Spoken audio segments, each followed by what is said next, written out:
Alors ici, c'est un pommier chinon, c'est un pommier colonnaire, donc il n'y a vraiment que le tronc principal avec quelques petites coursonnes autour. L'intérêt de ces formes palissées, que ce soit les colonnaires, que ce soit le verrier à côté ou le hue simple, c'est que ce sont des arbres qui ont pratiquement 5, 6, 7 ans, voire 8 ans de culture chez le producteur. Donc on les a plantés nous à l'automne, on est au début de l'été suivant et on voit ils sont déjà pas mal chargés en fruits. Parce que ce sont des arbres qui sont suffisamment matures, suffisamment adultes pour fructifier très vite. Sur ces pommiers, on voit qu'il y a beaucoup de fruits. Alors en général, les fruits qui ne doivent pas tenir, comme cela, tombent d'eux-mêmes pendant le mois de juin. Donc on laisse passer cette période et après on vient éclaircir à la main les fruits qui restent pour qu'ils puissent bien se développer. Mais ce n'est pas tout à fait suffisant. Si je laisse tout ce bouquet essayer d'arriver à maturité, ça va déjà être trop lourd pour la petite branche, la petite coursonne qui porte les pommes, ça risque de la casser, donc ça c'est dommage. Ensuite, les fruits ne vont pas arriver à se développer comme il faut parce qu'ils vont tous essayer de se partager la sève qui alimente ce bouquet. Donc ce qu'il va falloir faire, c'est venir enlever certains de ces fruits. Alors en général, on choisit de garder un ou deux des plus gros fruits du bouquet.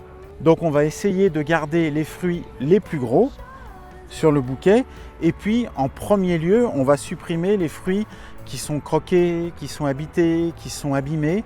On va les éliminer, cela ça évitera que peut-être des cochonneries se propagent aux autres.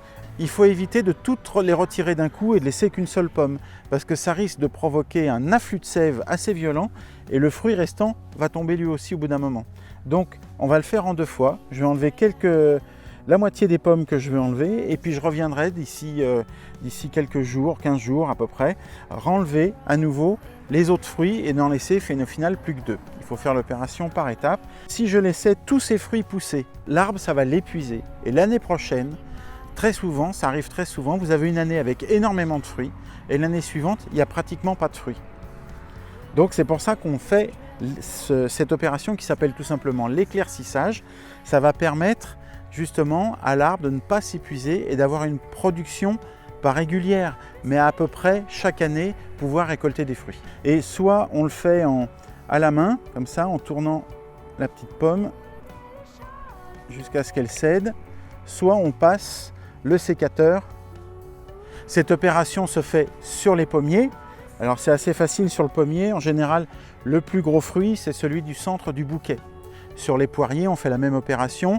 Là, c'est l'inverse. Sur les poiriers, les plus gros fruits sont à l'extérieur du bouquet. Et ça peut se pratiquer très facilement aussi sur des abricotiers, des pêchers, enfin, sur beaucoup de fruitiers. Dès que vous voyez qu'il y a vraiment une branche surchargée et qui plie et qui risque de casser, on y va, on éclaircit. Vous verrez que les fruits seront plus gros, plus sucrés, plus juteux, meilleurs.